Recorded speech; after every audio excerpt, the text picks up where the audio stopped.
Baik teman-teman, kita mulai part pertama kita mengenai LO2 analisis struktur rangka. Nah, LO2 mata kuliah statika 1 ini berisi tentang analisis struktur rangka. Apa saja yang harus kita analisis? Nanti kita bisa menghitung reaksi, kemudian kita bisa menghitung gaya dalam, kemudian kita bisa menghitung defleksi, dan juga menghitung garis pengaruh. Nah, kira-kira 4 ini nanti yang akan kita bahas mengenai analisis struktur rangka ini. Nah, kemudian saya juga sudah menyampaikan bahwa pada analisis struktur rangka ini kita tidak terbatas hanya dengan menggunakan satu metode, tapi kita punya 3 metode yang akan dikenalkan pada kuliah ini, yaitu metode join, kemudian metode potongan atau Ritter, kemudian metode grafis, misalnya Cremona. Oke, nanti akan kita bahas satu-satu, metode join seperti apa, metode potongan contohnya seperti apa, kemudian metode grafis contohnya seperti apa. Dan jangan lupa kita punya aturan kesetimbangan untuk struktur rangka ini dan untuk mata kuliah statika 1 karena termasuk sebagai struktur statis tertentu. Statis artinya diam, dan tertentu itu berarti dia nanti punya tiga unknown, atau kita nanti bisa pakai aturan kesetimbangan ini, yaitu sigma vertikal sama dengan 0, sigma horizontal sama dengan 0, dan sigma momen sama dengan 0. Baik, kita mulai dari metode join terlebih dahulu. Oke, saya buka dulu yang kemarin kita sudah pelajari. Untuk metode join sudah pernah saya sampaikan, akan saya tuliskan kembali bahwa di metode join ini nanti kita punya aturan metode join gitu ya. Saya tuliskan dulu di sini. Metode join. Oke, ini agar kelihatan saya perbesar. Pertama, kita nanti akan berbicara metode join aturan. Oke, yang pertama, seperti yang pernah saya sampaikan bahwa di metode join ini kita akan memilih join dengan 2 batang yang tidak diketahui, maksimal 2 saja. Memilih join dengan maksimal 2 batang tidak diketahui.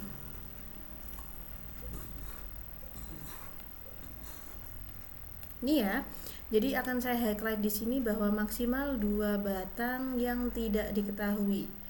Oke, nanti kita lihat contohnya. Kemudian yang kedua, aturan kedua, bahwa nanti semua gaya luar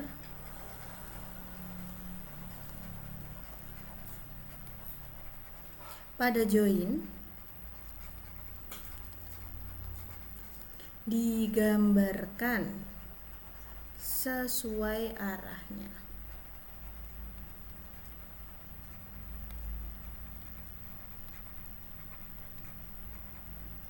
Oke, ini saya highlight di sebelah sini, gaya luar pada join digambarkan sesuai arahnya.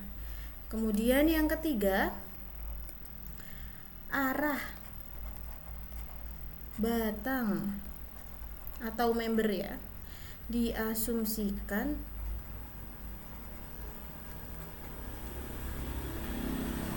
menjauhi join. Oke, highlightnya ada di sini, saya diasumsikan menjauhi join gitu ya. Oke, jadi aturan ini yang nanti akan kita pakai untuk menggunakan metode join ini. Langsung saja saya berikan contoh seperti yang kemarin sudah kita pelajari.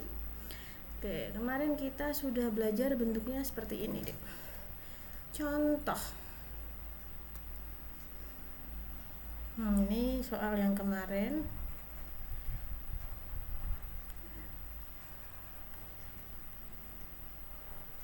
Ini ya. Ini sendi, kemudian ini roll, kemudian saya beri nama joinnya. Ini ada A, B, C, D, E, F. Saya beri nama batang juga. Kita punya batang 1, batang 2, batang 3, batang 4, batang 5, batang 6, 7, 89. Nah, kita mengasumsikan bahwa nanti alfa adalah terhadap ini, begitu. Oke, kemudian saya berikan dia gaya luar. Misalnya di join F dan di join D. Di join D misalnya ada P1 gaya luar sebesar 10 kN. Kemudian di join F ada P2 sebesar 5 kN.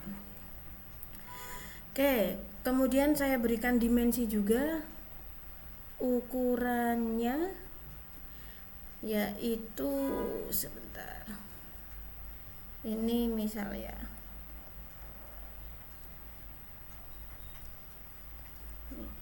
ini adalah 4 meter, ini dalam meter. Kemudian yang di sini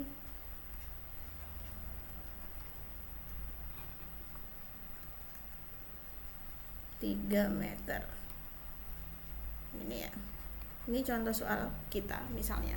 Nah, kita akan menganalisis sebuah struktur truss ini dengan ada join A, B dan seterusnya, batang 1, 2, 3 dan seterusnya. Dimensinya seperti ini, 4 meter arah vertikal, 3 meter arah horizontal, dan gaya luarnya ada P1 10 kN dan P2 5 kN. Oke. Kita akan menganalisis ini dengan menggunakan metode join yang pertama. Oke, sebelum menghitung metode join, seperti yang saya sampaikan tadi, bahwa kita pertama menghitung reaksi terlebih dahulu. Jadi mari kita menghitung reaksinya terlebih dahulu. Pertama,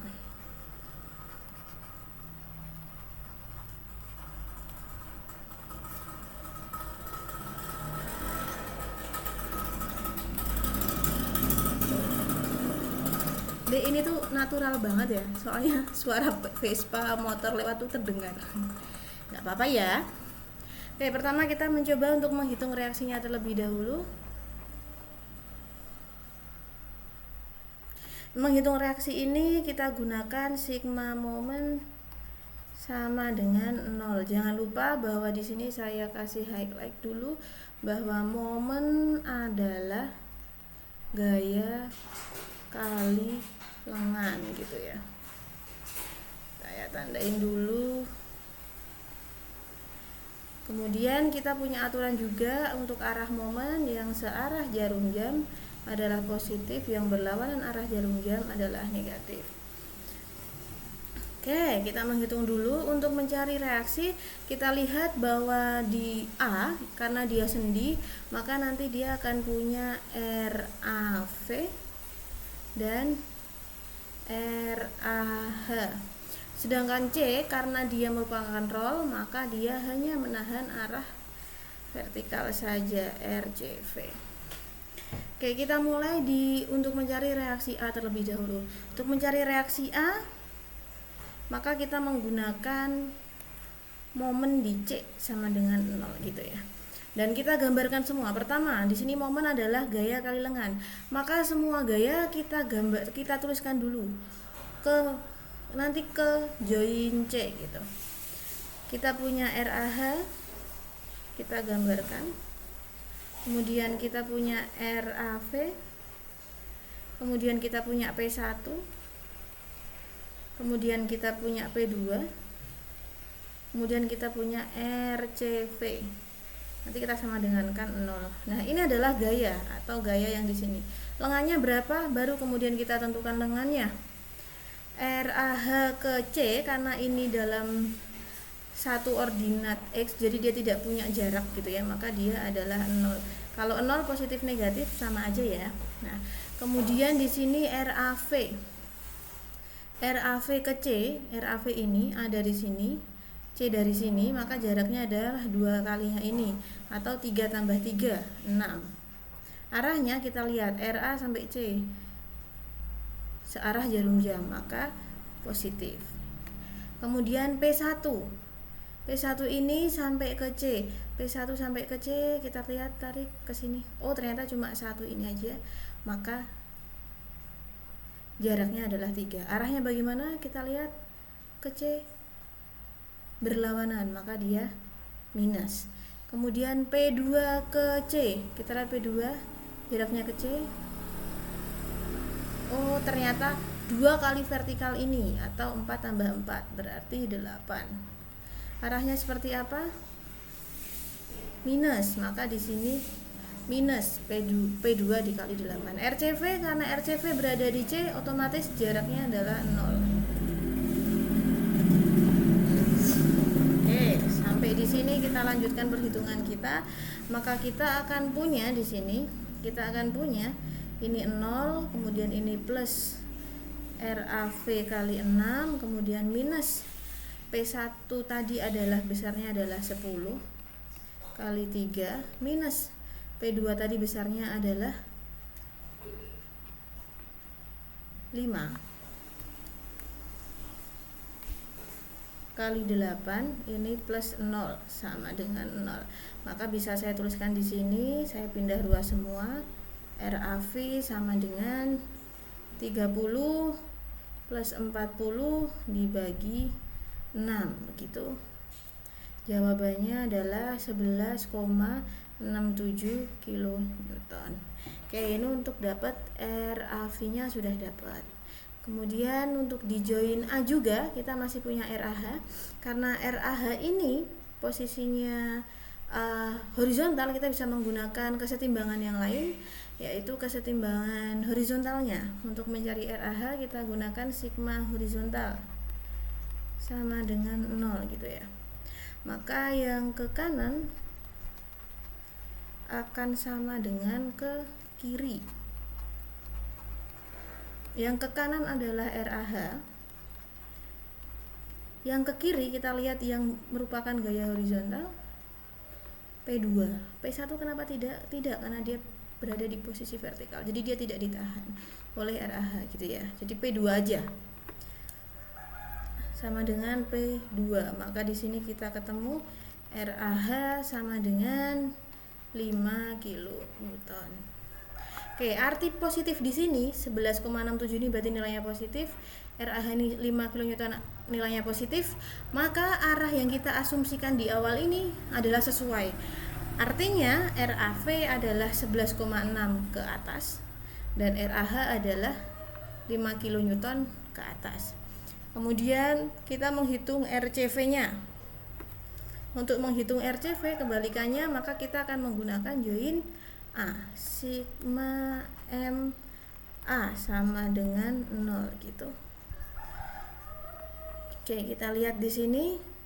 Kita tuliskan sama semuanya, semua gaya kita tuliskan. RAH kita punya, kemudian kita punya RAV, kita punya P1, kita punya P2, kita punya RCV sama dengan 0. Oke, kita lihat untuk ke arah A, RAH dan RAV pada jarak ke A adalah 0. Maka nanti lengannya adalah 0. Kemudian P1 sampai ke A ini jaraknya 3. Arahnya, kita lihat arahnya positif gitu ya. Kemudian P2 sampai ke A jaraknya 2 kalinya ini 8. Arahnya P2 ke A negatif. Kemudian RCV sampai ke A jaraknya 6. Arahnya negatif. Oke, kita tuliskan dulu semuanya. Maka saya bisa tuliskan di sini RAH ke A, kemudian ini juga 0. Kemudian P1 tadi sudah kita bahas, jaraknya 3, arahnya positif. P2 sudah kita bahas, jaraknya 8, arahnya negatif. RCV tadi jaraknya 6, arahnya juga negatif. Oke. Sudah kita dapatkan, tinggal kita kalkulasi 00 plus P1 tadi adalah 10 kali 3 minus P2 nya adalah 5 kali 8 minus RCV kali 6 sama dengan 0 gitu ya. Ini saya pindah di sini, maka RCV sama dengan, ini saya pindah ruas, min 30 plus ini saya pindah ruas, 40 dibagi minus 6, 1,67 kilonewton. Oke, ketemunya ini adalah minus. Oke, tanda minus di sini menunjukkan bahwa arah RCV ini sebenarnya ke bawah gitu. Tapi kalau kita menggambarkan arah RCV ke atas, maka kita menggunakan nilai minus 1,67. Tapi kalau kita gambarkan arah RCV ke bawah, kita menggunakan nilai 1,67. Oke, sekarang kita masuk ke metode joinnya yang pertama. Setelah kita mendapatkan reaksi ini, kemudian kita akan menghitung dengan menggunakan metode join dan syarat metode join tadi. 1. Memilih join dengan maksimal 2 batang tidak diketahui. Maka dari posisi struktur truss ini kita punya beberapa alternatif 2 batang yang tidak diketahui. Misalnya di join A ini ada batang 1 dan 2, cuma ada 2 batang tidak diketahui. Kalau di join B ada 2, 3, 4, 3 batang, berarti nggak bisa ya. Kemudian kita cek lagi join-join yang lain sampai ketemu join F. Di join F juga ada 2 batang tidak diketahui, yaitu 8 dan 9. Maka kita bisa memulai metode join kita dari join F atau join A gitu ya. Kita mulai dulu pada join A. Oke, kita mulai pada join A. Join A.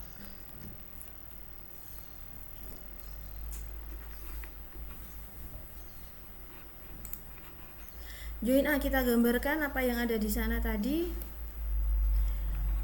Lihat aturan yang kedua, semua gaya luar pada join digambarkan sesuai arahnya. Berarti kita gambar dulu batang yang tidak diketahui adalah batang 1 dan batang 2. Ini ya, batang 1 dan batang 2.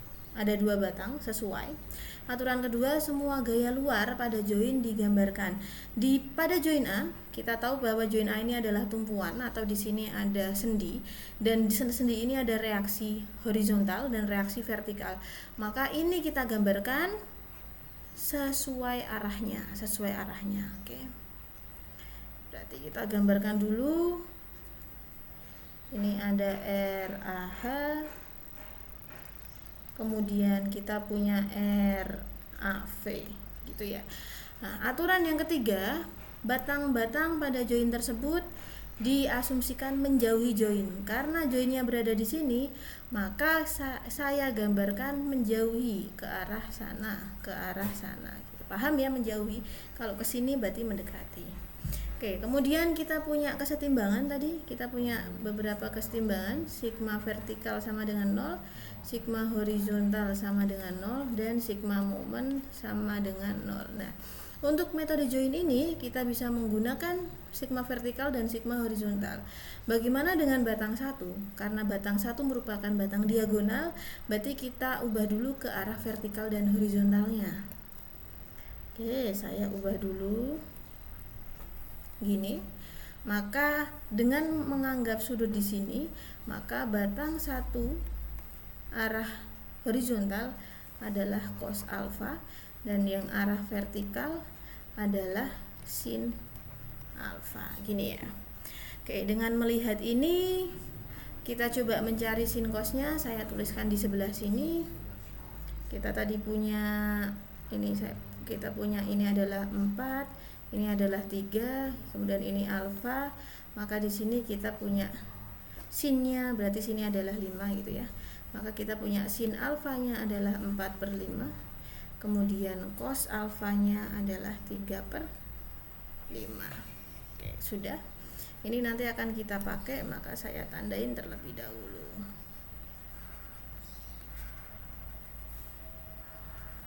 Oke, sudah, kita mulai. Sigma vertikal dengan menggunakan aturan sigma vertikal sama dengan 0, maka ini ke atas sama dengan ke bawah. Kita punya yang ke atas adalah RAV. Kita tuliskan RAV juga batang 1 sin alfa. Yang ke bawah kita lihat tidak punya gaya ke bawah, maka yang ke bawah adalah 0. Maka di sini batang 1 akan sama dengan minus RAV dibagi sin alfa. Sama dengan RAV-nya tadi berapa, Dek? 11,67 dibagi sinnya ini adalah 4/5 minus ya. Sama dengan kita hitung ketemunya adalah minus 14,58 kilonewton. Oke, ini untuk batang 1. Kemudian kita menggunakan kesetimbangan yang kedua, sigma horizontal sama dengan 0, maka kita menganggap yang ke kanan sama dengan yang ke kiri. Yang ke kanan kita punya RAH, kita juga punya batang 1 cos. Kita juga punya batang 2 ini ke kanan. Sama dengan yang ke kiri, kita tidak punya ke kiri maka ini 0 gitu ya. Oke, saya pindah di sebelah sini. Kita pindah biar agak luasan. Oke, dari posisi ini maka kita tahu bahwa batang 2 sama dengan minus RAH minus batang 1 cos alfa gitu ya. Maka ini adalah minus 5 minus batang satunya minus 14,58 cos alfanya 3/5. Oke, kita hitung ketemu batang 2 adalah positif 3,748 kilonewton. Oke, ini saya highlight. Ini batang 2.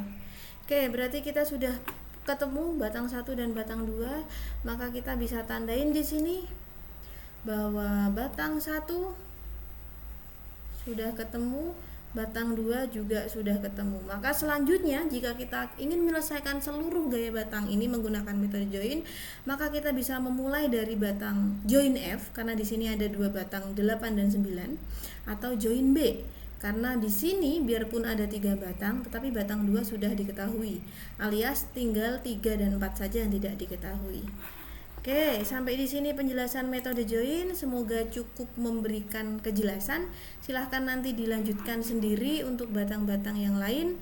Dan sampai ketemu di part selanjutnya untuk metode-metode yang selanjutnya.